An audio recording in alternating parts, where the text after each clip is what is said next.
They say you never truly know someone until you live with them. I'd argue you don't really know them until you catch them destroying everything you built together. My name is David Patterson, and for 15 years, I thought I had it all figured out. A successful career as a civil engineer, a beautiful home in the suburbs of Charlotte, North Carolina, two amazing kids, and a wife I would have moved mountains for. Jessica Patterson, formerly Jessica Whitmore, was the woman I met at a college mixer back in 2005. She was studying marketing, had this infectious laugh that could light up a room, and possessed an ambition that matched my own. We were the couple everyone envied, the ones who seemed to have cracked the code on making marriage work while juggling careers and parenthood. But here's what nobody tells you about betrayal. It doesn't announce itself with trumpets and warning signs. It creeps in quietly, disguised as late nights at the office, new gym memberships, and sudden interest in privacy settings. It wears the mask of self-improvement while systematically dismantling your life from the inside out. When the foundation finally cracks, you realize the erosion started long before you noticed the first symptom. This isn't a story about a perfect marriage that fell apart overnight. It's about the slow burn of deception, the moment of devastating clarity, and what happens when a man who built his career on structural integrity has to watch his personal life collapse like a poorly designed bridge. What you're about to read isn't fiction. It's the documented account of how my marriage imploded, how I discovered the truth and what I did about it. Some might call my response calculated. Others might say it was justified. I'll let you decide. But understand this. I'm not the villain of this story, though there were moments when the rage inside me could have turned me into one. I'm just a man who played by the rules, only to discover that the person sleeping next to him had thrown the rulebook out years ago. March 12th, 2024. That's the date everything changed, though I wouldn't understand the significance until weeks later. I remember it clearly because it was our daughter Emma's 10th birthday. Our son, Tyler, had just turned 13 the month before, and the house still had remnants of his gaming-themed party scattered around. Jessica had been planning Emma's princess party for weeks, coordinating with other mothers, ordering custom decorations, and obsessing over every detail. I'd taken the afternoon off from the construction site where we were overseeing a new commercial development downtown. Traffic on I-77 was its usual nightmare, but I didn't mind. I was looking forward to seeing Emma's face when she saw the bicycle we'd hidden in the garage. A purple mountain bike with streamers and a basket she'd been circling in catalogs for months. When I pulled into our driveway on Maple Ridge Court, I noticed Jessica's Lexus was already there. She'd mentioned having a half-day at the marketing firm where she worked as a senior account manager. The house looked perfect, as always. Jessica had a talent for making everything appear picture-perfect, from our manicured lawn to the seasonal wreath on our front door. I walked in through the garage, calling out her name. No response. The kitchen was spotless, with party supplies neatly organized on the counter. Balloons, banners, plates with cartoon princesses smiling vapidly at nothing. I grabbed a water from the fridge and headed upstairs, figuring she might be wrapping presents or on a call. That's when I heard it. Her voice, muffled but animated, coming from our bedroom. The door was slightly ajar. I wasn't trying to eavesdrop. I was simply walking toward my own bedroom in my own house. But something in her tone made me pause. It wasn't her work voice, the professional cadence she used with clients. It wasn't her mom voice either, the patient but firm tone she employed with the kids. This was different. Softer. Almost girlish. I know, she was saying, followed by a laugh I hadn't heard in years. Tonight's impossible. It's Emma's party.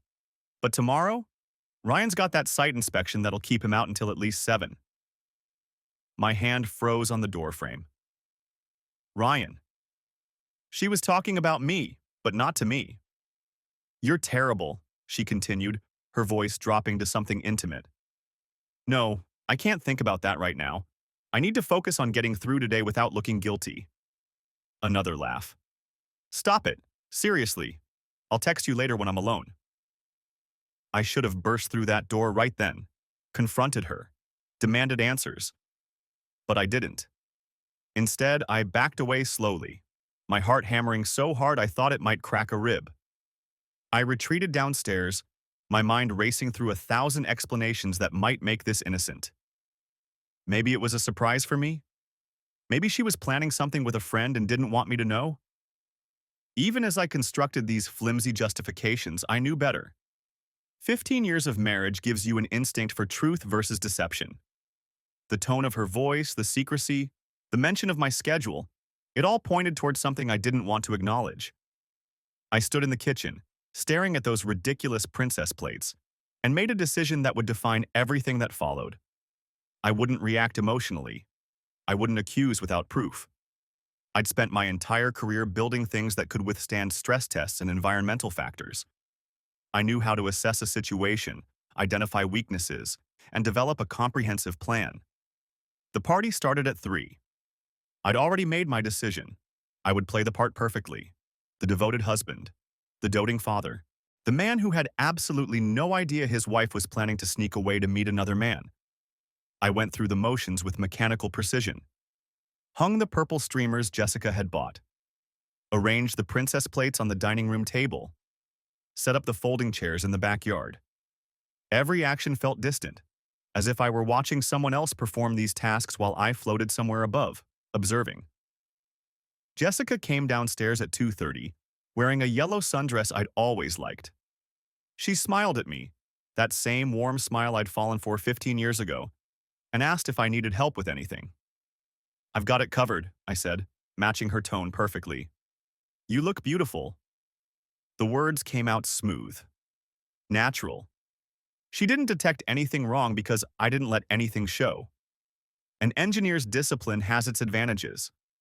We're trained to keep our emotions separate from our analysis, to observe without reacting, to gather data before drawing conclusions. She kissed my cheek. "You're the best, you know that?" I wondered if she felt any guilt at all. If somewhere beneath that smile, she recognized the betrayal. Or if she'd compartmentalized so completely that she could stand here in our home, preparing for our daughter's birthday party, while planning to meet him later. The guests arrived in waves. Emma's school friends with their parents, our neighbors from 3 houses down. Jessica's sister Megan with her husband and their 2 boys. My brother called to say he was running late but would be there by 4. I worked the grill, flipping burgers and hot dogs while making small talk with the other fathers. Normal conversation, weather, sports, the nightmare of I-77 construction. I laughed at the right moments, nodded sympathetically when Tom from 2 streets over complained about his property taxes. All the while, my mind kept circling back to that phone call, to Jessica's voice, low and intimate, to the careful way she'd checked my schedule, to the reality that my wife had become someone I didn't recognize. Emma opened her presents at 4:30. The purple bike I'd assembled last night was the clear winner. She squealed and threw her arms around both of us. Jessica and I stood together, her hand on my shoulder, presenting the perfect image of parental unity while cameras clicked. I looked at those photos later. You can't see anything wrong. We're both smiling. Emma's face is pure joy. If you didn't know better, you'd think we were exactly what we appeared to be. That's the thing about betrayal at this level. It doesn't announce itself. It hides in plain sight, wearing the mask of normalcy, speaking the language of everyday life. By 6 o'clock, the party was winding down. The last guests trickled out with their goodie bags and leftover cake. Tyler disappeared to his room with his slice. Emma took her new bike for a test ride up and down the driveway, still wearing her birthday crown. Jessica started cleaning up, loading paper plates into a trash bag. I joined her, collecting empty cups from the backyard. "That went well," she said. "Emma had a great time." "She did." "I'm exhausted, though." Jessica stretched, rolling her shoulders. "All that planning." I wondered if this was the setup, if she was laying groundwork for whatever excuse she'd use later. "Too tired to do anything tonight, honey. Maybe I'll just take a bath and go to bed early." But she didn't say that. Instead, she kept cleaning, kept chatting about which of Emma's friends seemed to have the best time, kept playing her role. The evening settled into routine. Dinner was leftover party food. Tyler complained about the princess theme, even though he'd eaten 3 hot dogs. Emma wanted to sleep with her new bike in her room. Jessica laughed and negotiated it down to the garage, right inside the door where Emma could see it first thing in the morning. At 8:30, Jessica's phone buzzed. She was sitting on the couch next to me, half watching some home renovation show. She glanced at the screen and I saw it, just for a second, a flicker of something in her expression. Not quite a smile. Something more complicated. Work thing, she said, standing up. I need to take this. She walked toward the kitchen, phone already at her ear. Hey, what's up? Her voice was casual, professional. Nothing like the tone I'd heard that afternoon. I sat there staring at the television without seeing it. My pulse was steady, my breathing even. But inside, something cold and hard was crystallizing. This was it. This was how she did it. Quick calls when I was nearby, keeping her voice neutral. Longer conversations when she had privacy. An entire secret architecture built into the spaces of our normal life. How long had this been going on? Weeks? Months? Years? I thought about our anniversary last November. The weekend trip to Asheville she'd planned. Had she been texting him while we hiked to waterfalls? Had she been thinking about him while we had dinner at that restaurant overlooking the mountains? The memories I'd treasured were suddenly suspect. Every moment from the past year, maybe longer, now required re-examination through this new lens. Jessica came back 10 minutes later. Sorry about that. Crisis with the Pemberton account. You know how it is. Sure, I said. She settled back onto the couch, tucking her feet under her. Her phone sat face down on the cushion between us. I wanted to grab it, to check her messages right now, to see exactly what she'd been saying and to whom. But that would show my hand too early. I needed more than suspicions in a single overheard conversation. I needed evidence that would stand up to scrutiny. Evidence that couldn't be explained away or minimized. Because I knew Jessica. I knew how her mind worked. If I confronted her now with what I had, she'd have an explanation ready. A work friend she was helping with a personal problem. A surprise she was planning for me. Some story that would make me feel foolish for doubting her. That would put me on the defensive. No, I needed to be smarter than that. I'm thinking about taking Friday off, I said, keeping my tone light. Maybe we could do something together. Lunch downtown? Jessica's expression didn't change, but she hesitated just a fraction of a second before answering. Friday? I've got back-to-back meetings all day. Rain check? Sure, no problem. She smiled at me, leaned over and kissed my temple. But that's sweet of you to offer. We should plan something soon. It's been a while since we've had a real date night. The audacity of it was almost impressive. Sitting here, turning down my invitation while probably already planning to see him, and suggesting we needed more quality time together. I went to bed at 11. Jessica stayed up saying she wanted to finish some emails. I lay in the dark, listening to the faint tapping of her keyboard from downstairs. My phone was on the nightstand. I'd already made some decisions about what came next. Tomorrow, I'd start implementing them. But tonight, I just needed to get through the hours without giving anything away. Jessica finally came upstairs around midnight. She slipped into bed beside me, and I kept my breathing steady, feigning sleep. She lay there for a while. I could feel her wakefulness in the dark, could sense her mind working. Then her phone lit up on her nightstand. Just a brief glow, quickly suppressed. She picked it up, and I watched through barely opened eyes as she typed something, her face illuminated by the screen. She was smiling. That smile told me everything I needed to know. I didn't sleep that night. Not really. I lay there in the dark, listening to the rhythm of Jessica's breathing beside me, watching the occasional glow of her phone screen illuminate her face when she thought I was unconscious. Each notification felt like a pinprick. Small, precise, accumulating damage. By 5:47 a.m., I was in my home office with the door closed, a cup of black coffee cooling on the desk beside me. I'd already showered, already dressed, already made the first decision. I needed access to her phone. Not the physical device. That would be impossible without raising suspicion. Jessica kept it within arm's reach at all times, face down like a poker hand she didn't want me to see. But there were other ways. Digital footprints don't just exist on the device itself. They leave traces, backups, cloud storage, billing records. I started with our phone plan. We'd been on the same family account since 2011, back when combining services seemed like the practical thing to do. I'd always been the account holder. My name, my credit card, my login credentials. Jessica had never asked to change it. Why would she? She'd had nothing to hide. Until now. I logged into the carrier's website and navigated to the usage details. The interface was clunky, designed by people who'd clearly never heard of user experience, but I knew how to extract what I needed. Rows of data populated the screen. Call logs, text message timestamps, data usage broken down by app and time. March 12th, the day of Emma's party. I scrolled through the records, cross-referencing the times I remembered. There, 11:43 a.m., an outgoing call lasting 4 minutes and 17 seconds. That matched the conversation I'd overheard. But the number wasn't labeled. Just 10 digits, area code 704. Local. I copied it into a separate document. Then I went back further. March 11th, March 10th, March 9th. The same number appeared with disturbing frequency. Multiple calls per day, some lasting 20 minutes or more.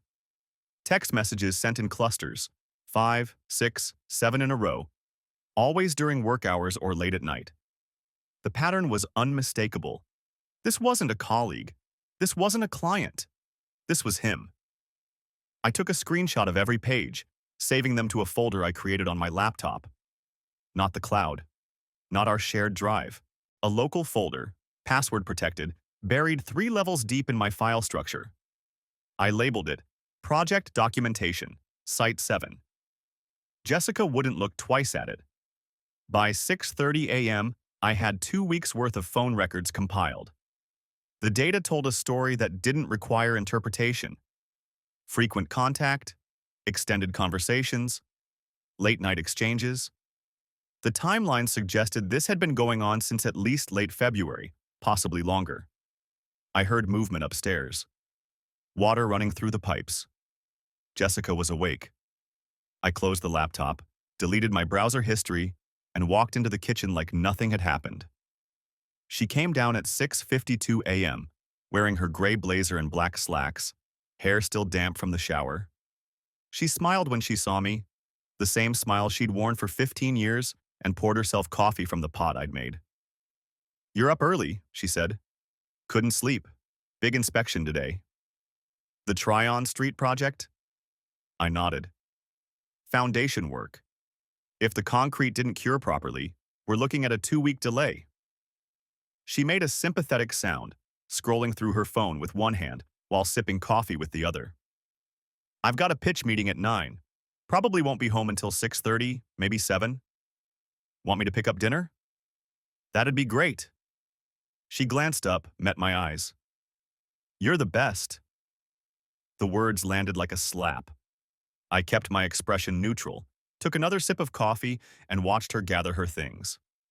Purse, laptop bag, phone tucked into her blazer pocket, screen side in. "Love you," she said at the door. "Love you too." The door closed. The Lexus started. The garage door rumbled shut. I waited 5 minutes, then went back to my office. The 704 number had been bothering me. I couldn't call it. Too risky, too direct. But I could identify it. I started with a reverse phone lookup. The free services gave me nothing useful, just confirmation that it was a mobile number registered in Charlotte. The paid service I tried next offered more detail. The number had been active since 2019, associated with a male subscriber, but the name was unlisted. Dead end. I sat back, considering my options. The engineering part of my brain kicked in, the part that solved problems by breaking them into smaller components. I didn't need to know who he was yet. I needed to know where he was. When he was with her. Whether this was purely digital, or if they'd crossed into physical territory. The phone records showed calls and texts, but not location data. For that, I'd need access to Jessica's actual device or... I stopped, Her car. Jessica's Lexus had built-in GPS tracking through the dealership's app. We'd activated it 3 years ago after a scare when Tyler thought the car had been stolen from the mall parking lot. It turned out he'd just forgotten where we'd parked, but the service had stayed active. Another family account I managed. Another digital trail she'd forgotten about. I pulled up the app on my phone, logged in, and selected her vehicle. The map loaded. A blue dot appeared on the screen, moving slowly north on I-77. She was headed toward uptown Charlotte, exactly where her office was located. Normal, expected. But the app stored historical data. 30 days of travel history, automatically logged and archived. I selected March 12th and hit playback. The blue dot began to move. Morning. Home to office, direct route, 23 minutes. Lunchtime, office to a restaurant on East Boulevard, 12 minutes away. She'd stayed there for 41 minutes before returning to work. I zoomed in on the restaurant. Amelie's. A French bistro. Intimate. Not the kind of place you grab a quick sandwich between meetings. I checked March 11th. Same pattern. Office to Amelie's, 47 minutes, back to office. March 10th. Different location this time. A hotel parking lot off Woodlawn Road. She'd been there for 93 minutes in the middle of a Thursday afternoon. My hands were shaking. I set the phone down, forced myself to breathe. 93 minutes. I pulled up the hotel's website. Courtyard Marriott. Mid-range. Anonymous. The kind of place where no one asks questions if you pay cash for a few hours. I documented everything. Screenshots of the GPS data, timestamps, addresses. I cross-referenced the hotel visit with her phone records. Sure enough, 3 calls to the mystery number that day, including one that lasted 6 minutes right before she arrived at the hotel. Coordination, planning, execution. She'd done this before, multiple times. This wasn't a mistake. This wasn't a moment of weakness. This was a pattern. By the time I left for work at 7:45 a.m., I had enough evidence to confront her. Enough to prove she'd been lying. Enough to justify the rage building in my chest like pressure behind a dam. But I didn't want enough. I wanted everything. I wanted to know who he was. I wanted to know how they'd met. I wanted to know what she'd said about me, about our marriage, about our children. I wanted to know if she'd laughed when she told him I was working late. If she'd smiled when she kissed him in that hotel room. If she'd felt even a flicker of guilt when she came home and tucked Emma into bed. I wanted the whole structure exposed. Every beam, every joint, every hidden crack. So I didn't confront her. I went to work.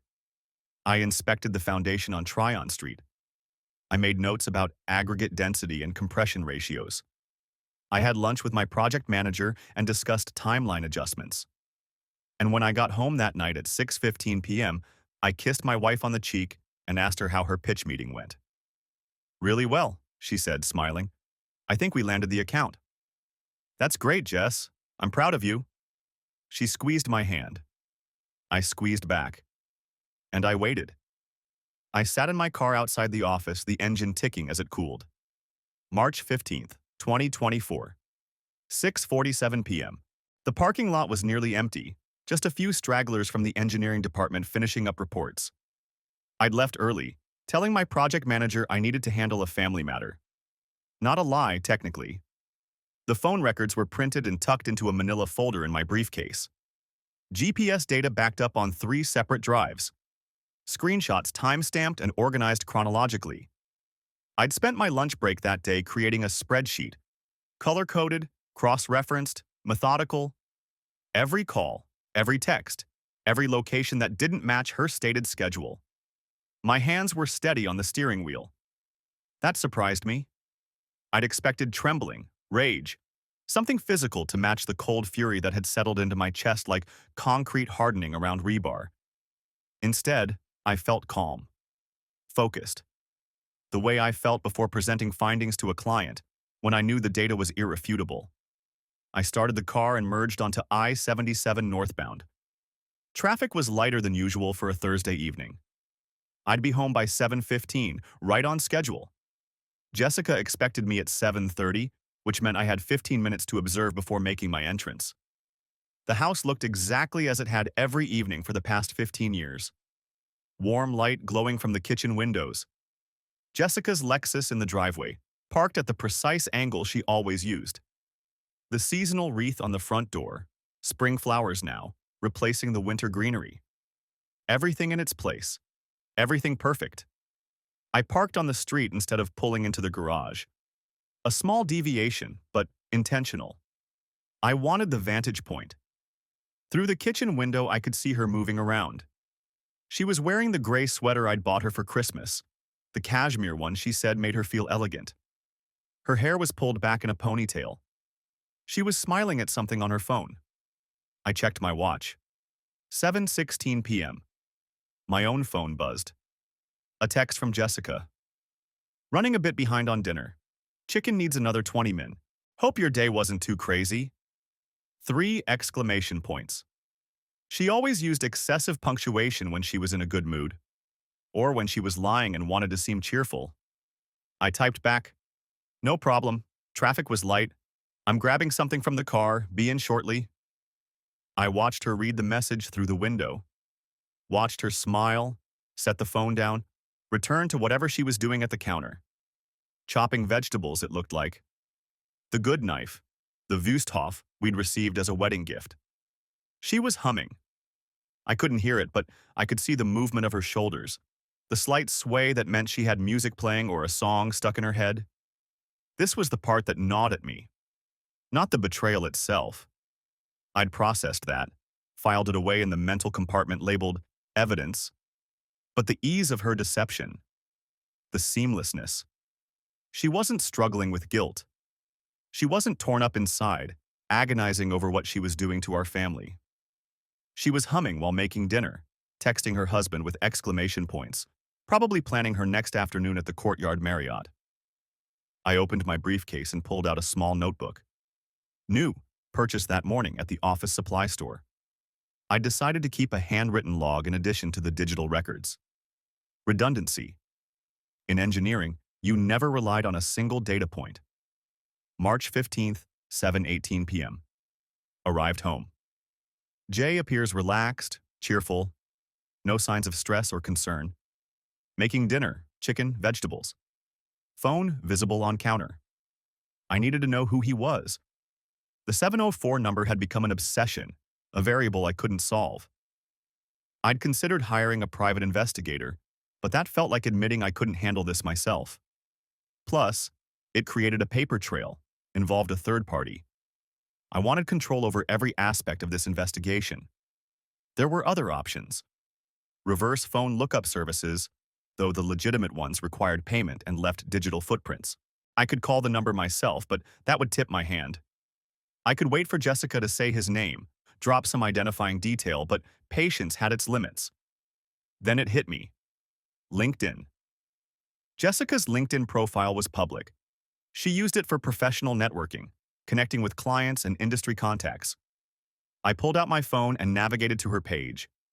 847 connections. I started scrolling through them, looking for anyone who might fit. Male, local. Recent addition to her network. The list was extensive.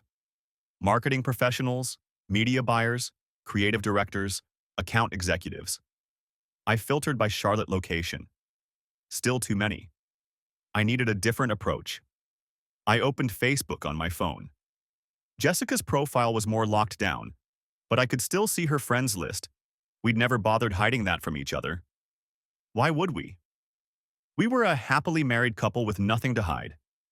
I scrolled through, looking for new additions. The list was organized by recent activity, and there, added March 3rd, was a name I didn't recognize, Blake Thornton. I clicked on his profile. Privacy settings were tight, but his profile picture was visible. Mid-30s, dark hair, wearing a suit in what looked like a professional headshot. His cover photo showed him at what appeared to be a charity 5K, holding a finisher's medal. One mutual friend, Jessica. My pulse quickened. I clicked back to LinkedIn and searched for Blake Thornton in Charlotte. There he was. Account director at Brightwave Media Group. The bio listed his specialties: integrated marketing campaigns, brand strategy, client relations. I sat back in the driver's seat, processing. Brightwave Media Group. I'd heard Jessica mention that company before. They were one of her firm's partners on larger campaigns, which meant this wasn't some random encounter. This was someone from her professional world, someone she'd met through work. The timeline started assembling itself in my head, late February when the phone records showed the first cluster of calls. That would align with the beginning of a new project, a new collaboration. Innocent at first, probably. Professional conversations that turned personal. Lunch meetings that lasted too long. The slow erosion of boundaries that people convinced themselves wasn't really cheating until it suddenly was. I checked Blake's LinkedIn again. He'd posted recently, March 13th, the day after Emma's party. A photo of a coffee cup with the caption, "Fuel for another creative Thursday." The location tag said Amelie's, the same bistro where Jessica had been meeting her mystery caller. I saved screenshots of everything. Blake's LinkedIn profile, his Facebook page, his recent posts. I cross-referenced the dates of his social media activity with Jessica's GPS data. March 8th. Blake posted a photo of lunch at Amelie's at 12:47 p.m. Jessica's car was at Amelie's from 12:30 to 1:35 p.m. that same day. March 10th. The hotel visit. I checked Blake's Facebook. No posts that day, but he'd been tagged in a photo at a marketing conference the previous evening. The conference was at the Courtyard Marriott on Tyvala Road, the same hotel. I felt something crack inside my chest, a structural failure I couldn't prevent. They'd met at his hotel, after a conference. Probably told themselves it was convenient, spontaneous, not really planned. Probably told themselves a lot of things. My phone buzzed again. Jessica. You still out there? Dinner's almost ready. I looked up at the kitchen window. She was standing there now, phone in hand, looking toward the street. When she spotted my car, she waved, a genuine smile. The same smile I'd fallen in love with 20 years ago. I waved back. Then I opened my notebook and wrote, Blake Thornton, Account Director, Brightwave Media Group, connected via work. Confirmed location matches. Amelie's, multiple, Courtyard Marriott, March 10th. Facebook friends, as of March 3rd. I closed the notebook, tucked it back into my briefcase, and stepped out of the car. The evening air was cool, carrying the scent of someone's grill a few houses down. Normal suburban Thursday. Normal life. I walked up the driveway, briefcase in hand, and opened the front door. Hey, honey, Jessica called from the kitchen. You okay? You were sitting out there for a while. Just finishing up some notes from today's inspection, I said. My voice sounded normal, steady. Didn't want to lose the details. She appeared in the doorway, wiping her hands on a towel. Ever the perfectionist. Dinner's ready. I made that chicken recipe you like. Smells great, I said. And it did. Everything looked great. Everything sounded great. The perfect tableau of domestic happiness. I set my briefcase down by the stairs and followed her into the kitchen, where my children were already seated at the table, where the good plates were set out, where my wife had prepared a meal with care and attention, where absolutely nothing was as it seemed. The evidence folder sat in my car trunk, sealed in a waterproof document case I'd picked up from Office Depot. I'd labeled it Project Files, Riverside Development, in case Jessica happened to see it. She wouldn't look twice. She never showed interest in my work projects. March the 16th arrived with the kind of clear, crisp morning that makes you forget winter ever happened. I dropped Tyler at school, watched him slouch toward the entrance with his backpack hanging off one shoulder, then drove Emma to Oakwood Elementary. She chattered about her new bike the entire way, oblivious to the fact that her father's world had fractured into before and after. Daddy, can we go riding this weekend? You promised. We'll see, sweetheart. You always say that when you mean no. Smart kid. Too smart sometimes. I pulled into the drop-off lane, kissed her forehead, and watched her skip toward the building. Purple backpack bouncing, ponytail swinging, 10 years old and already developing Jessica's ability to read people. The thought made my stomach turn. I sat in the parking lot for a full 5 minutes after Emma disappeared inside, gripping the steering wheel hard enough that my knuckles went white.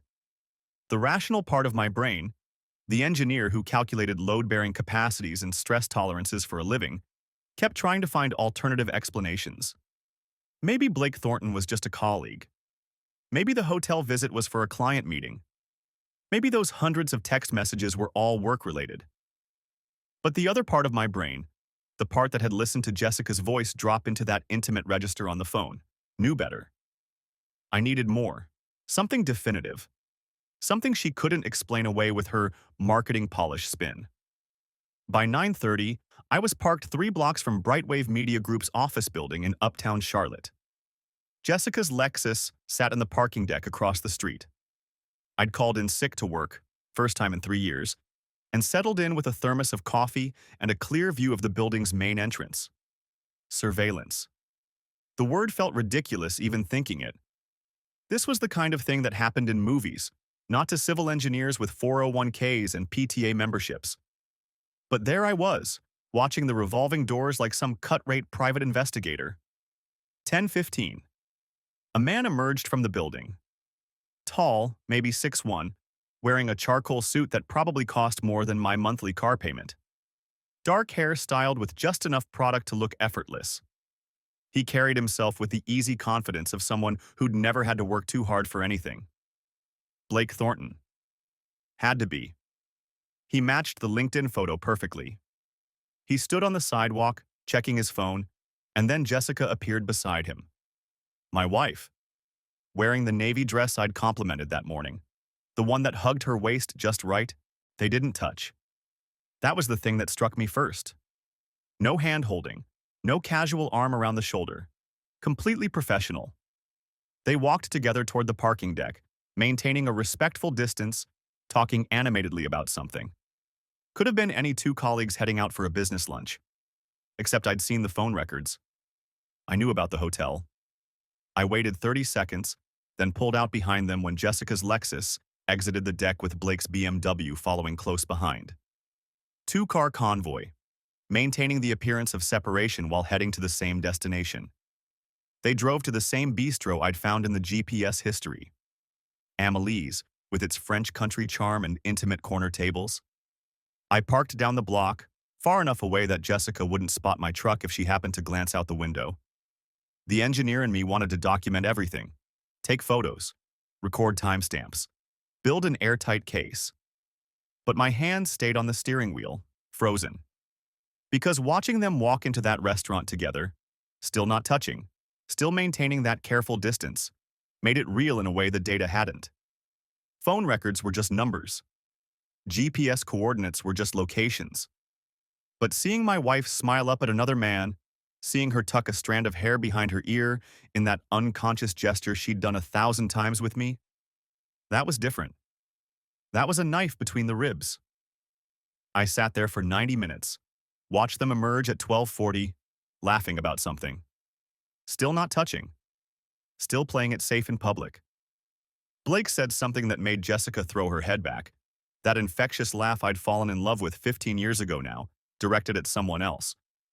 Then, and this is what I'd been waiting for without realizing it, he reached out and briefly touched her lower back as they walked toward their cars. Just a moment. His palm against the small of her back, guiding her around a puddle on the sidewalk. The gesture was so casual, so familiar, that it told me everything I needed to know. That wasn't a colleague being polite. That was muscle memory. The kind of touch that comes from repetition, from intimacy, from knowing someone's body well enough that you don't think before making contact. I pulled out my phone and took 3 photos. The angle wasn't great, too far away, too much glare, but you could make out their faces, the timestamp, the location. Evidence. They separated at their cars. Jessica drove back to Brightwave's parking deck. Blake headed in the opposite direction. I followed Jessica, maintaining a 3-car buffer, watching her Lexus weave through midday traffic with the practiced ease of someone who had nothing to hide. She didn't know I was there, didn't know I'd watched her lunch date, didn't know that her carefully maintained facade had a crack I could see straight through. The rest of the afternoon, I drove aimlessly. Down Providence Road, past the shopping centers where we'd bought Emma's birthday decorations. Through Myers Park, where we'd talked about buying a house before settling on Maple Ridge Court. Past the coffee shop where Jessica and I used to meet between classes back when we were just David and Jess, two college kids who thought love was enough. I ended up at Freedom Park, sitting on a bench near the lake, watching ducks paddle in lazy circles. My phone buzzed with a text from Jessica. Running late tonight. Client dinner. Don't wait up. Love you. Love you. 2 words she'd said 10,000 times. 2 words that used to mean something. I typed back, no problem. Be safe. Then I opened my phone's browser and searched for divorce attorneys in Charlotte. Not because I'd made a decision. Not yet. But because I needed to understand my options. Needed to know what came next if, when, I decided to stop gathering evidence and start using it. The search results filled my screen. Dozens of law firms, all promising aggressive representation, fair settlements, protection of assets. I scrolled through them mechanically, not really reading, just absorbing the reality of what I was looking at. 15 years of marriage reduced to billable hours and division of property. My phone buzzed again. Emma this time, texting from Jessica's old iPhone we'd given her for emergencies. Mom says she's working late. Can you help with my math homework? On my way home now, kiddo. I closed the browser, pocketed my phone, and headed back to my truck. The evidence folder was still in the trunk. The photos were still on my phone. Jessica was still having an affair. But Emma needed help with her math homework. So I drove home, pulled into our driveway on Maple Ridge Court, and walked into the house where my daughter sat at the kitchen table, her textbook open to a page about fractions. Daddy, I don't get number 7. I sat down beside her, looked at the problem, and explained how to find common denominators. Because that's what you do. You keep building even when the foundation is cracking beneath you. You maintain the structure even when you know it's going to collapse. You help your daughter with her homework while your marriage falls apart in slow motion. March 17th, 2024. Sunday morning arrived with the kind of cheerful sunshine that felt like mockery. I woke before my alarm, before Jessica, before the kids, and lay there in the pre-dawn darkness, listening to my wife's steady breathing beside me. 15 years of marriage, and I'd memorized the rhythm of it. The slight catch on the inhale, the soft sound on the exhale. I used to find it comforting. Now it just sounded like lies set to a metronome. I slipped out of bed at 6:47 a.m., careful not to disturb her. Sundays were sacred in the Patterson household, or they used to be. Pancakes, cartoons for Emma, Tyler sleeping until noon, Jessica and I sharing the newspaper over coffee, the whole Norman Rockwell tableau. I wondered how many of those mornings she'd been thinking about him, how many times she'd smiled at me over her latte while planning her next hotel visit. The coffee maker gurgled to life and I pulled up my email on my phone. I'd sent inquiries to 3 divorce attorneys Friday night, carefully worded messages sent from a new Gmail account I'd created just for this purpose. 2 had responded with availability for consultations this week. Kimberly Brennan, Esquire. Tuesday, 4:30 p.m., Robert Walsh, Esquire. Wednesday, 1 p.m. I added both appointments to a separate calendar app. Not the family calendar Jessica and I shared, but a new one, password protected, hidden 3 screens deep in a folder labeled Work Site Reports. I was getting good at compartmentalization, good at secrets. Funny how quickly you can learn your spouse's native language. You're up early. I didn't jump, didn't drop my phone. I'd heard her footsteps on the stairs, another sound I'd memorized over 15 years. I turned, arranged my face into something approximating normalcy, and held up my coffee mug.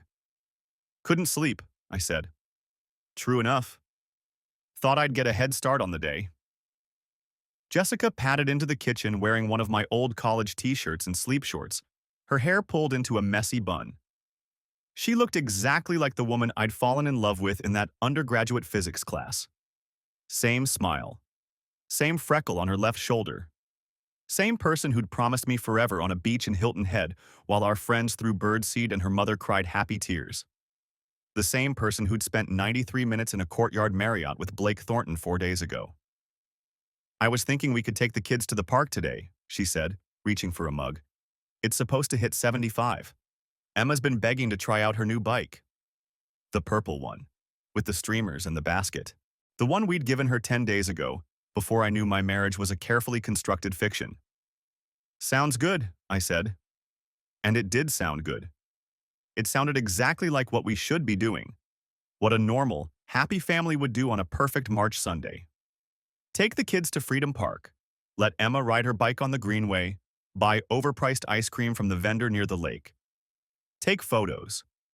Post them to Facebook with captions about Yashari blessed and Yashari's family time. Jessica was already thinking about it. I could see it in her eyes, that marketing professional's instinct for optics and presentation. This would make a great post. Proof of our perfect life for all our friends and followers to admire. The thought made something cold and sharp settle in my chest. I'll get the bike loaded after breakfast, I said. She smiled at me, genuinely, warmly, and kissed my cheek. Her lips were soft and familiar. Her perfume was the same Chanel No. 5 I'd bought her for Christmas. Everything about the moment was real and tender and absolutely true, except for the part where it was all a performance. You're the best, she said, and disappeared back upstairs to shower. I stood in the kitchen, coffee cooling in my hand, and wondered if this was what losing your mind felt like. This strange doubling of reality. This ability to function normally while everything inside you screamed. Freedom Park was crowded by 11:30 a.m. Families everywhere, kids on bikes and scooters, dogs straining at leashes, couples pushing strollers. The American dream on display in a 200-acre park in the heart of Charlotte. We found a spot near the greenway, and Emma was off like a shot, purple streamers flying behind her as she pedaled furiously down the path. Not too far, Jessica called after her, then turned to me with that smile. The one that used to make my day. She's growing up so fast. Yeah, I said, and took out my phone. I'd been documenting everything for 5 days now. Every smile, every casual touch, every moment of domestic normalcy. I didn't know why exactly. Some instinct told me I'd need it later. Proof that she could do this. That she could betray me and then turn around and play the perfect wife and mother without missing a beat. I snapped a photo of Emma on her bike, then one of Tyler sprawled on the grass with his headphones in, then one of Jessica laughing at something a neighbor said. Normal Sunday at the park. Nothing to see here. My phone buzzed. A text from an unknown number. Mr. Patterson, this is Kimberly Brennan's office. We have an opening tomorrow, Monday, at 5 p.m. if that works better for your schedule. Please let us know.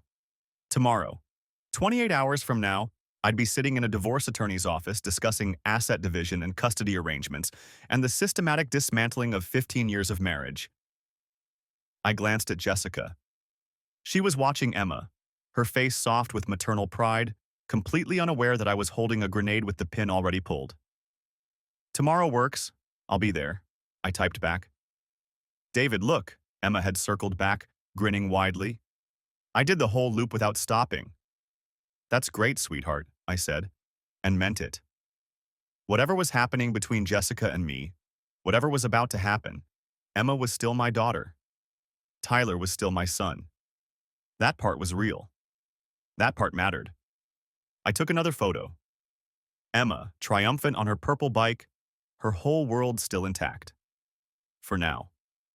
We stayed at the park until almost 3 p.m., got the overpriced ice cream, took the photos. Jessica posted 3 of them to Instagram before we even got back to the car, complete with hashtags and a caption about perfect family days. 47 likes in the first 10 minutes. I wondered if Blake Thornton was one of them. That evening, after dinner, after Emma's bath, after Tyler's requisite hour of online gaming with his friends, Jessica and I ended up on the couch together. Some Netflix show neither of us was really watching. Her head on my shoulder, my arm around her waist. The picture of marital contentment. Today was nice, she said softly. We should do that more often. We should, I agreed. Her phone buzzed on the coffee table. She didn't reach for it immediately. Good training, I thought distantly. but I saw her eyes flick toward it. Saw the almost imperceptible tension in her shoulders. You can check it, I said. It's fine. Probably just work. Probably Blake, I thought. Probably wondering when he'd get his next 93 minutes with my wife. She picked up the phone, glanced at the screen, and set it back down. Nothing important. I wondered if she knew how transparent she was. Or maybe I only saw it now because I was looking. Maybe I'd been blind for weeks, months, years. Maybe this had been going on longer than the phone records showed, and I'd just been too trusting, too stupid, too busy building other people's structures to notice my own foundation was crumbling. I have a site meeting tomorrow evening, I said. Casual, easy. Probably won't be home until 7 or so. It was a lie. My first real lie to her in 15 years of marriage.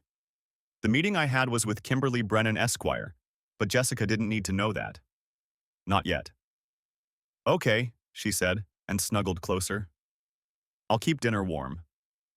I tightened my arm around her and stared at the television without seeing it. Tomorrow, I'd start building my exit strategy. Tomorrow, I'd begin the careful, methodical process of protecting myself and my children from the collapse I could see coming. Tonight, I'd lie here with my wife and pretend everything was fine. I'd gotten very good at pretending. The attorney's office was in one of those converted historic buildings in Dilworth, all exposed brick and reclaimed wood, the kind of place that charged premium rates and knew it. I'd chosen Ethan Grant based on a colleague's recommendation. Aggressive but fair, my buddy had said.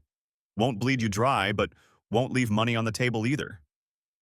I arrived 15 minutes early on March 18th, a Monday. Jessica thought I was meeting with a potential client about a residential development project. The lie had come easily, which should have bothered me more than it did. Grant's handshake was firm, his office organized, but not obsessively so. Mid-40s, wedding ring, photos of 2 kids on his desk. He gestured to a leather chair across from him.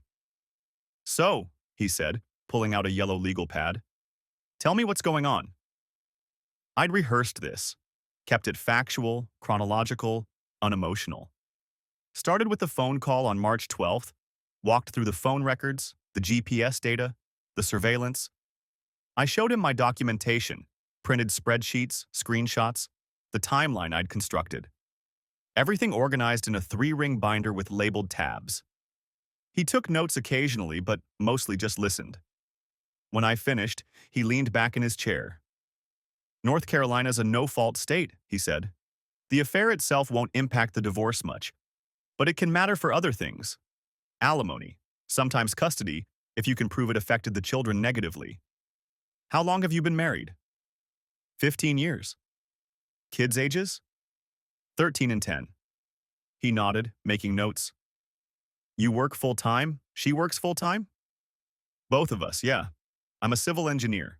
She's in marketing, senior account manager. Income disparity? I make about 120. She's around 85. More notes. Any major assets? House, retirement accounts, investments? House is worth about 450. We owe 210 on the mortgage. Retirement accounts, maybe 300 combined. 2 cars, both paid off. Some savings, maybe 40,000.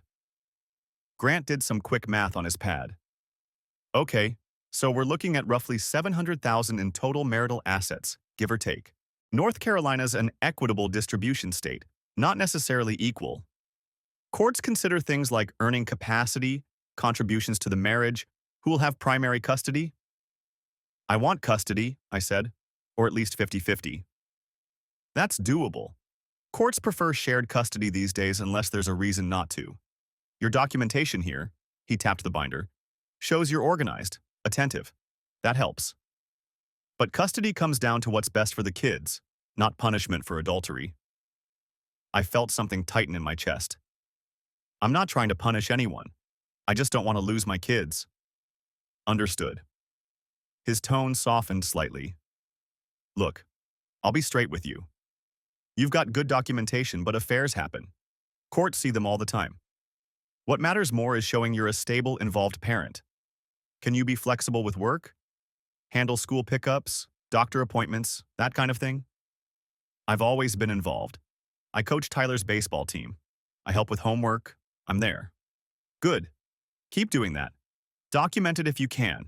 Not obsessively, but keep track. School events you attend, practices you coach, medical appointments. Build a record of involvement. He flipped through my documentation again. This is thorough work, really thorough.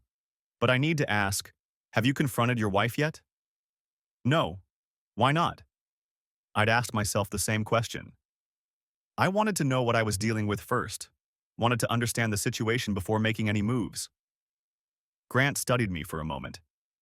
That's smart, actually. But you can't gather evidence forever. At some point, you need to decide what you want to do. I want a divorce. Are you sure? Because there's no going back once you file. Some couples try counseling, reconciliation. I'm sure. He nodded slowly. Okay. Then here's what I recommend. First, secure your finances. Open a separate bank account if you haven't already. Not to hide money, just to establish your own financial identity. Make sure you have copies of all financial documents, tax returns, bank statements, retirement account statements, everything. Second, document your parenting involvement like I said. Third, don't do anything that could be used against you later. Like what?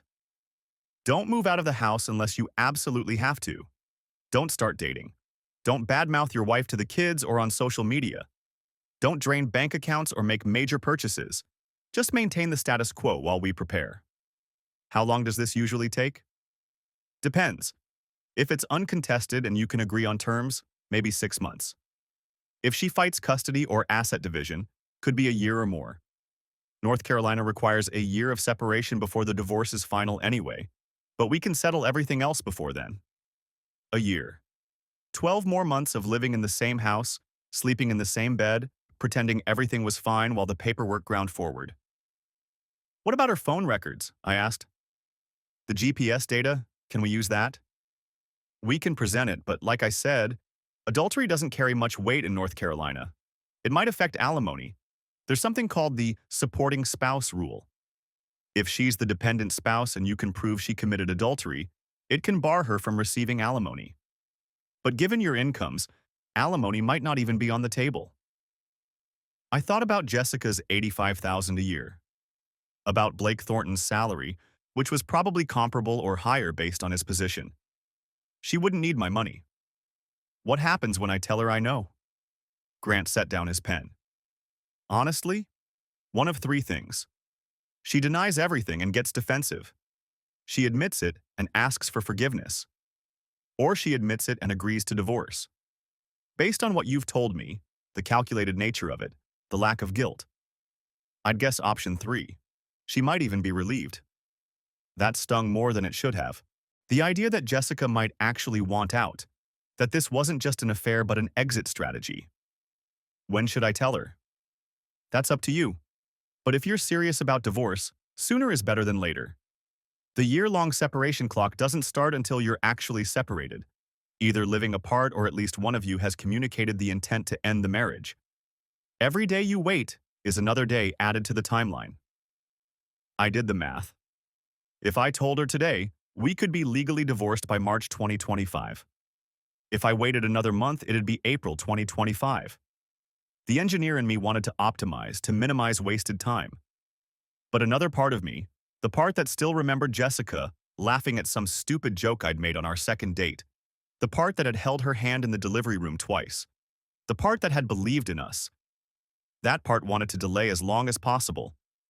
Because once I said the words out loud, it would be real, irreversible. I need to think about timing, I said. Fair enough. But David? Grant leaned forward. Don't think too long. This is already eating at you. I can see it. The longer you carry this around without addressing it, the worse it gets.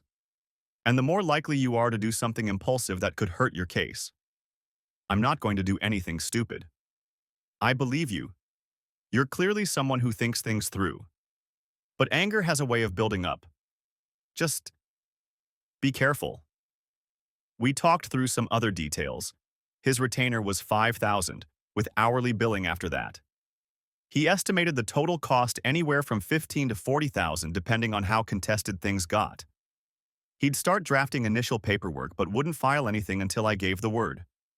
I wrote the check, shook his hand, and walked out into the afternoon sunlight feeling simultaneously relieved and hollowed out. I'd taken the first concrete step. Hired a lawyer. Started the machinery of dissolution. My phone buzzed. A text from Jessica. Don't forget Emma has dance at 5. Can you pick her up? Running late with a client meeting. A client meeting. Or maybe another hotel room. Another 93 minutes of betrayal while I played chauffeur to our daughter. Sure, I typed back. No problem. I sat in my truck in the parking lot, staring at that text exchange, the casual domesticity of it, the easy lie embedded in her message, or maybe it really was a client meeting. I had no way of knowing anymore. Every interaction was now suspect, every explanation potentially false. Grant's words echoed, "Don't think too long." But I wasn't ready yet. Not quite.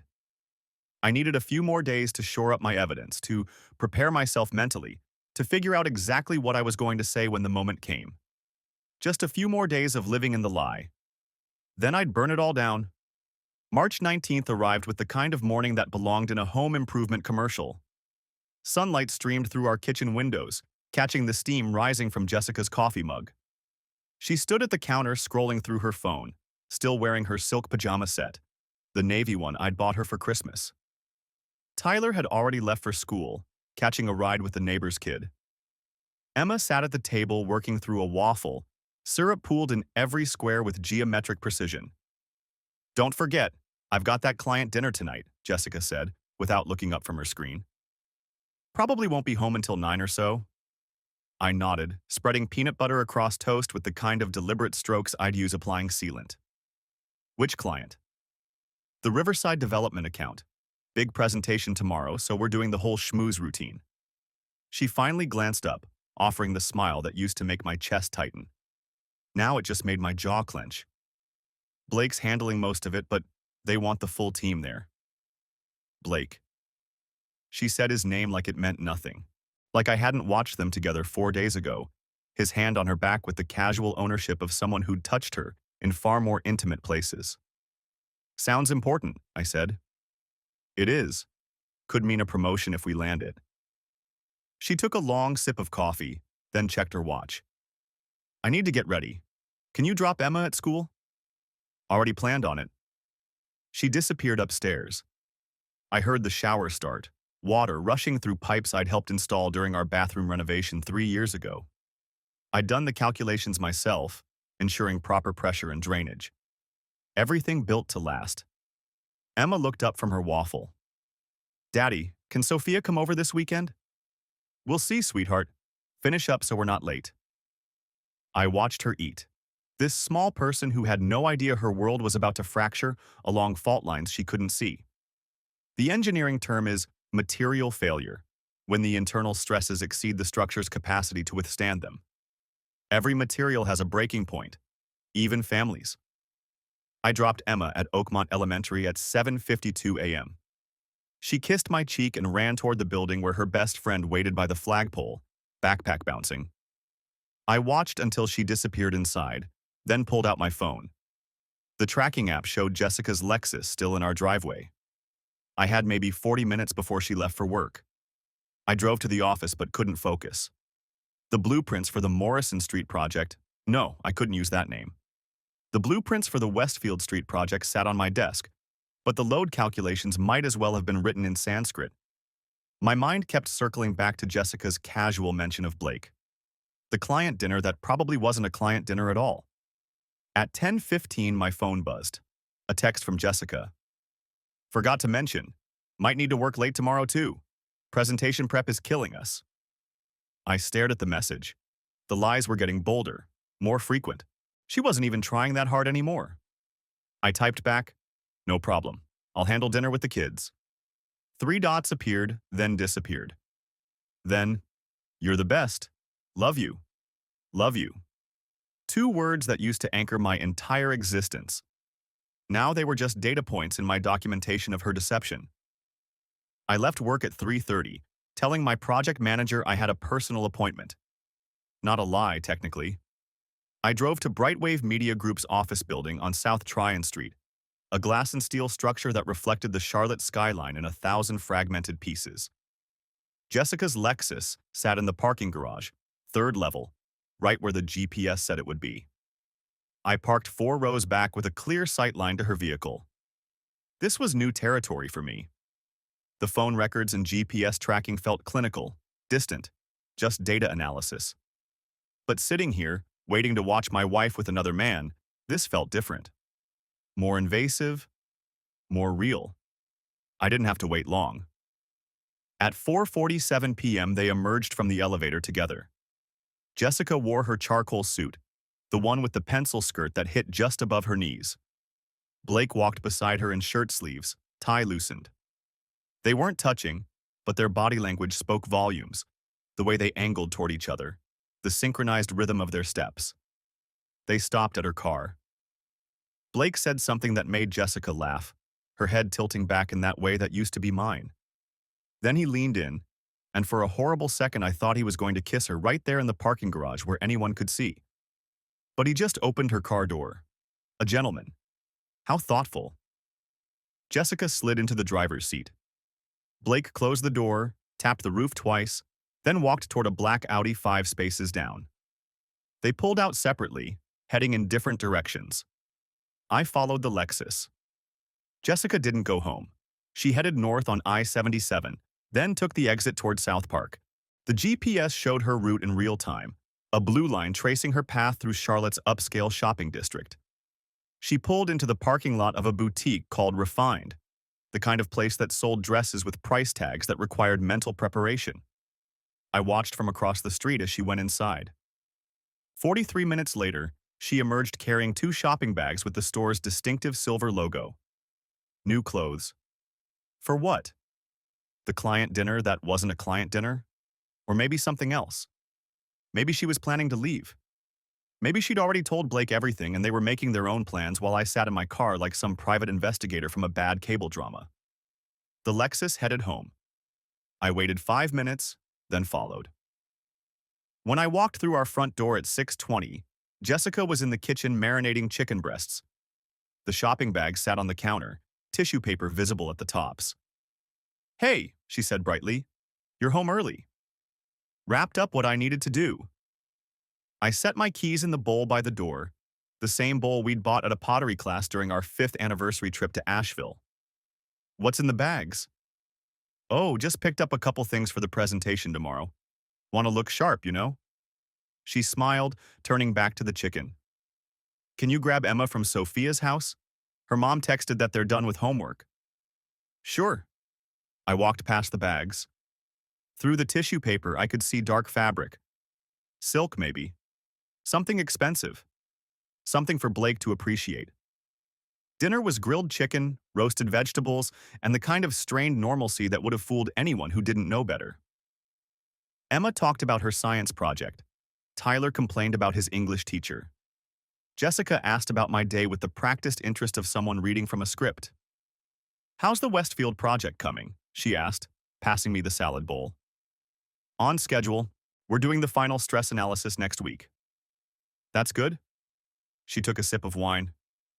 "You've been working so hard on that one." I looked at her across the table. This woman I'd built a life with. 15 years of marriage. 2 children. A home. A future I'd mapped out with the same precision I applied to foundation designs. All of it resting on a fault line I'd never seen coming. "Yeah," I said. "It's important to get the details right. One miscalculation and the whole thing can collapse."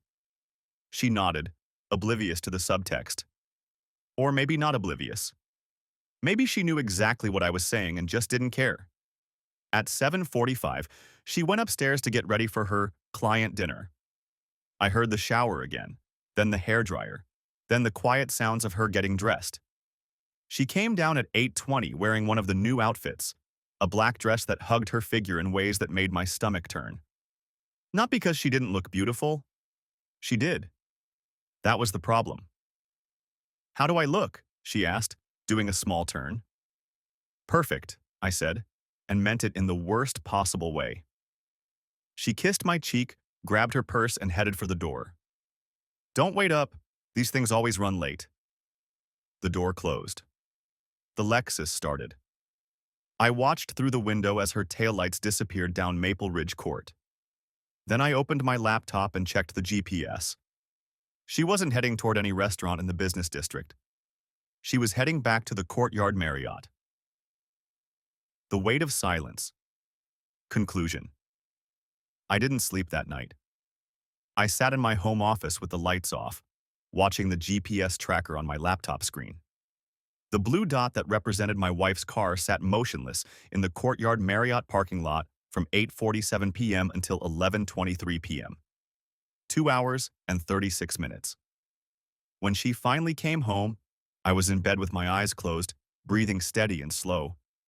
She slipped in beside me, smelling of hotel soap and something else, cologne that wasn't mine. She fell asleep within minutes, her breathing easy and untroubled. I stared at the ceiling until dawn. March 20th. I took a personal day from work, told my project manager I had a family emergency. Still not technically a lie. I spent the morning organizing everything into a final comprehensive file. Phone records going back 3 months now. I'd requested the extended history from our carrier. GPS data showing 17 separate visits to the Marriott since late January. Credit card statements I'd pulled from our joint account showing charges at Amelie's, at Refined, at a jewelry store I hadn't noticed before. She'd bought him something, a gift probably, with our money. The engineering part of my brain appreciated the completeness of the documentation.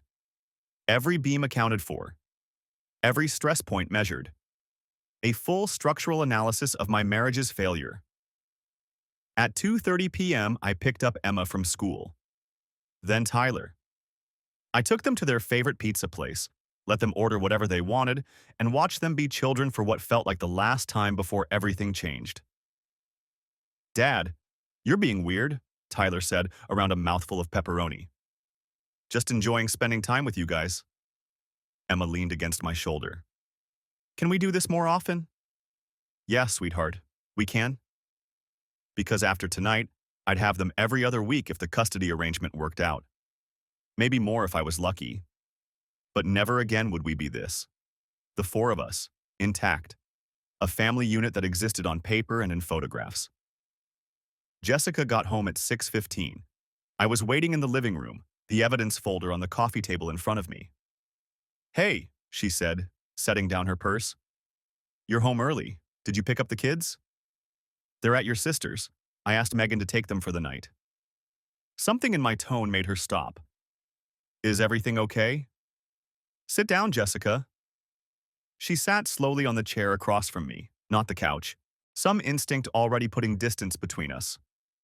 "David, you're scaring me. What's going on?" I opened the folder and pulled out the first page.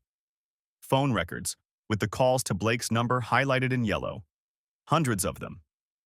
I know about Blake Thornton. The color drained from her face. For a long moment, she just stared at the paper, then at me, then back at the paper. What is this?" "Phone records, from our family plan, the one I manage." I kept my voice level, factual. "You've called this number 647 times in the past 3 months. Sent over 2,000 text messages." "David, I'm not finished." I pulled out the GPS reports. "Here's the location data from your car. 17 visits to the Courtyard Marriott since January 28th. The longest was 3 hours and 41 minutes. The shortest was 93 minutes. I met her eyes. That was March 10th, a Thursday afternoon while I was at the Tryon Street site and the kids were at school. Her hands were shaking. "You've been tracking me?" "I've been documenting your affair. There's a difference." I spread out more papers. Credit card statements showing purchases at Amelie's on dates that match your GPS data. The new clothes you bought at Refined. You wore that black dress last night. To the client dinner that wasn't a client dinner. How did you... The GPS showed you at the Marriott from 8:47 to 11:23 p.m. 2 hours and 36 minutes. I pulled out my phone and showed her the tracking app. I've been watching you lie to me for weeks, Jessica. Every client meeting, every time you worked late, every smile and kiss and I love you while you were planning your next hotel visit. She was crying now, tears streaming down her face. David, please, let me explain. What's there to explain? You've been having an affair with Blake Thornton since at least January, probably longer. You've been using our money to buy him gifts and new clothes for your dates. You've been lying to me, to our children, to everyone. I closed the folder. The only question is whether you were ever planning to tell me, or if you were just going to keep doing this until I figured it out. It wasn't supposed to happen like this. Her voice broke. It started as work. We were on a project together, and he understood things about me that you don't. The word came out harder than I intended. Don't make this about me not understanding you. You made a choice. Multiple choices. Every phone call, every text message, every time you walked into that hotel room. Those were choices. She buried her face in her hands. I'm sorry. God, David, I'm so sorry. Are you in love with him? The question hung in the air. She didn't answer right away, which was an answer itself. I don't know, she finally whispered. Maybe. I think so. Something inside my chest cracked. Even expecting the answer, hearing it was different. How long were you planning to keep doing this? I don't know. I wasn't thinking about the future. I was happy. For the first time in years, I felt like myself again. So this is about you being unhappy in our marriage. Not unhappy exactly, just stuck. Like we'd become roommates instead of partners. You're always working, always focused on the next project, and I just felt invisible. I wanted to rage at her, to point out the irony of complaining I was never around while she was spending hours in hotel rooms with another man. But Ethan Grant's voice echoed in my head. Don't do anything that could be used against you later. I've already hired a divorce attorney, I said instead. I met with him Monday. Her head snapped up. What? Ethan Grant. He's drafting the initial paperwork. I'm filing for divorce and I'm asking for primary custody of Emma and Tyler. You can't, David, please. We can work through this. Counseling, therapy, whatever you need. What I need is for you to be honest for once. Are you going to leave me for him? She hesitated. I don't know. Then let me make it easy for you. I want you out of the house by the end of the week. You can stay with your sister or get a hotel or move in with Blake for all I care. But I'm not spending one more night under the same roof with you. The kids will be fine. We'll tell them together, age appropriately, that sometimes marriages don't work out. We'll set up a custody schedule. You'll see them regularly. But I'm not pretending anymore, Jessica. I'm not lying in bed next to you while you text him. I'm not making small talk over breakfast while you plan your next afternoon at the Marriott. I'm done. She was sobbing now, full body shaking. Some part of me, the part that had loved her for 15 years, wanted to comfort her. But I stayed in my chair, hands folded, watching her cry the way I'd watched everything else these past weeks. Distant, documented, detached. I never meant to hurt you, she said. But you did. You hurt me. You hurt our children. You hurt everything we built together. And the worst part? I leaned forward. You did it while smiling at me, while kissing me goodnight, while playing the perfect wife and mother. You didn't just betray me, Jessica. You made me complicit in my own humiliation. I'm sorry. It was all she could say, over and over. I'm sorry, I'm sorry, I'm sorry. I know you are. You're sorry you got caught. Sorry it's messy. Sorry you have to face consequences. I stood up. But you're not sorry enough to have stopped. That's what I can't get past. You would have kept doing this indefinitely if I hadn't found out. She didn't deny it. I'm going to pick up the kids from Megan's, I said. When I get back, I want you packed and gone. Take whatever you need for a few days. We'll figure out the rest through our attorneys. David, please. There's nothing left to say, Jessica. You made your choice. Now I'm making mine. I drove to Megan's house in a fog. My sister-in-law took one look at my face and knew. She'd probably suspected for a while, Women have instincts about these things that men miss. The kids are watching a movie, she said quietly. Do you want to talk? Not yet. I just need to get them home. Emma and Tyler piled into the truck, arguing about which movie was better. Normal sibling bickering, normal kid problems. I envied them their innocence. When we pulled into the driveway, Jessica's Lexus was gone. I felt something loosen in my chest. Relief, maybe, or just exhaustion. Inside, she'd left a note on the kitchen counter. I'm staying at the Marriott Residence Inn. Please let me know when I can see the kids. I love you all. I'm sorry. I crumpled it up and threw it away. The next 3 months were a blur of attorney meetings, custody negotiations, and carefully worded conversations with Emma and Tyler. We told them together, at Ethan Grant's suggestion, sitting them down on a Saturday morning in late March. Mom and Dad are going to be living in different houses for a while, I said, holding Emma's hand while Tyler stared at his shoes. But we both love you very much, and that's never going to change, Emma cried. Tyler got angry, demanded to know whose fault it was. Jessica tried to explain that sometimes grown-ups grow apart, but he wasn't buying it. Did you cheat on Dad? He asked her directly. 13 years old and already too smart for comfortable lies. Jessica looked at me, then at Tyler. Yes, I made a terrible mistake and I'm sorry. Tyler got up and went to his room. He didn't speak to Jessica for 2 weeks. The divorce moved forward with grim efficiency. North Carolina's 1-year separation requirement meant we couldn't finalize anything until March 2025, but we hammered out the details by June 2024. I got primary custody, 60% of the time, with Jessica getting the kids alternate weekends and 1 weeknight. The court agreed it was in the children's best interest to maintain stability, and since I'd documented my involvement in their lives so thoroughly, the judge sided with me.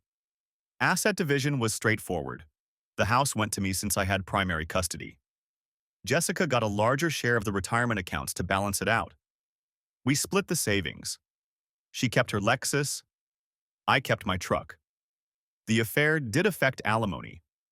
North Carolina's supporting spouse statute meant that because Jessica had committed adultery, she was barred from receiving any spousal support.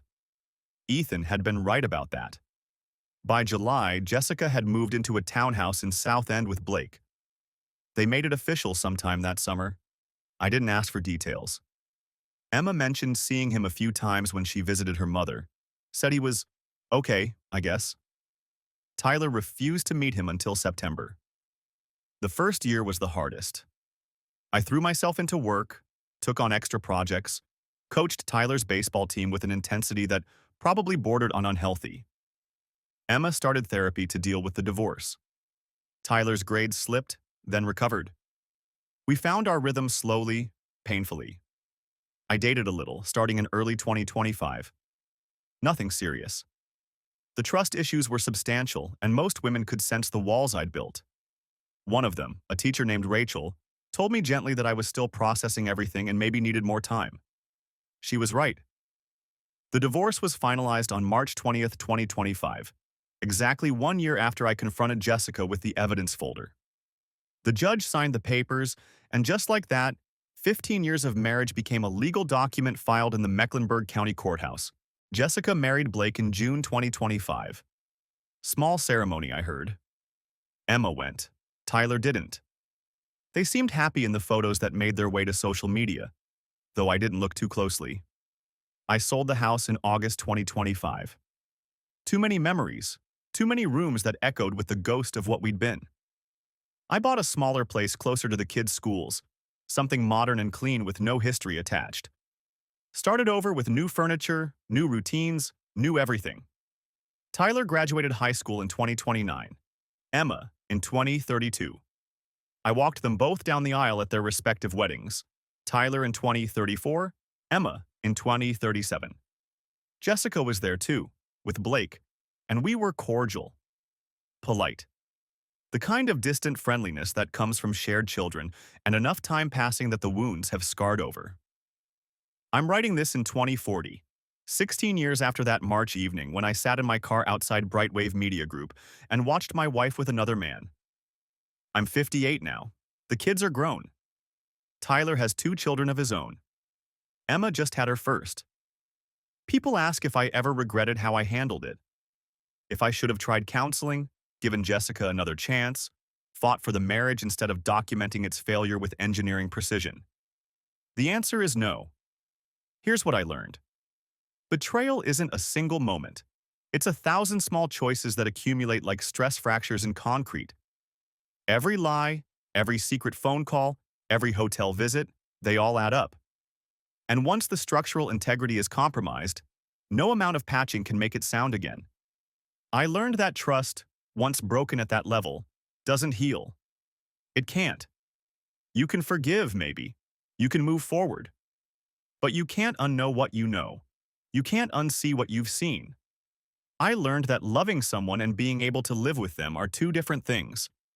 I probably still loved Jessica when I filed for divorce, but I couldn't live with her, couldn't sleep next to her, couldn't build a future on a foundation that had already failed. Most importantly, I learned that sometimes the bravest thing you can do is walk away. Not out of anger or revenge, but out of self-preservation. Out of respect for yourself and what you deserve. The kids turned out okay. Better than okay, actually. Tyler's a good father, patient and present in ways I had to learn to be. Emma married someone who treats her like she hung the moon. They both know what betrayal looks like, what it costs. I think that made them more careful with their own relationships, more intentional about honesty. Jessica and Blake are still together as far as I know. I hope they're happy. I genuinely do. Not because I'm noble or enlightened, but because their happiness means Emma and Tyler have stability when they visit their mother. That's all I care about at this point. As for me, I eventually remarried. A widow named Claire I met at Tyler's son's baptism in 2036. She'd lost her husband to cancer and understood grief and rebuilding. We're careful with each other in ways only people who've been broken can be. It's different from what Jessica and I had. Quieter. More deliberate. But it's real. And it's mine. And it's built on honest ground. I still have the evidence folder. It sits in a box in my garage, underneath old tax returns and Emma's elementary school art projects. I haven't opened it in years, but I can't quite bring myself to throw it away. Maybe it's a reminder. Maybe it's insurance. Maybe it's just the engineer in me, unable to discard documentation. Sometimes I think about that March evening when I first overheard Jessica on the phone. I think about how different my life would be if I'd confronted her immediately, if I'd raged and accused instead of gathering evidence. Maybe we would have tried counseling. Maybe she would have ended it with Blake. Maybe we'd still be married. But I don't think so. The affair was a symptom, not the disease. The disease was that somewhere along the way, we'd stopped being partners and become actors in a performance of marriage. We'd prioritized appearance over authenticity, comfort over connection. The affair just made it impossible to ignore. If there's a moral to this story, it's this. Structures fail when the internal stresses exceed their design capacity. That's true for bridges, buildings, and marriages. You can reinforce, you can repair, but if the fundamental integrity is compromised, eventually everything comes down. The key is recognizing the failure before the collapse, reading the signs, trusting the data, and having the courage to walk away from something that's already fallen, even if everyone else still sees it standing. I built my career on ensuring structures could withstand the forces working against them. I couldn't save my marriage, but I could control how it ended. With documentation, with clarity, with my dignity intact and my children protected. That's not revenge. That's not even justice. That's just engineering. The weight of silence is heavier than the weight of truth. I carried Jessica's secrets for weeks, and they nearly crushed me. When I finally spoke, when I laid out the evidence and demanded honesty, the weight lifted. Not all at once, not completely, but enough that I could breathe again. Enough that I could rebuild. And in the end, that's all any of us can do. We build, we maintain, we repair when we can. And when the structure fails beyond saving, We clear the rubble and start again on solid ground. 15 years of marriage. 2 beautiful children. A lifetime of lessons learned the hard way. Was it worth it? Yes. Every moment with Emma and Tyler. Every lesson that made me a better father, a better man, a better partner to Claire. Would I do it again? No. Not with Jessica. Not knowing what I know now. But I do the work of rebuilding. I do the hard part of moving forward. I do the necessary thing of choosing myself and my children over a comfortable lie. Every single time. That's the weight I carry now. Not silence, not secrets, just the honest weight of choices made and consequences accepted. It's heavy sometimes, but at least it's mine.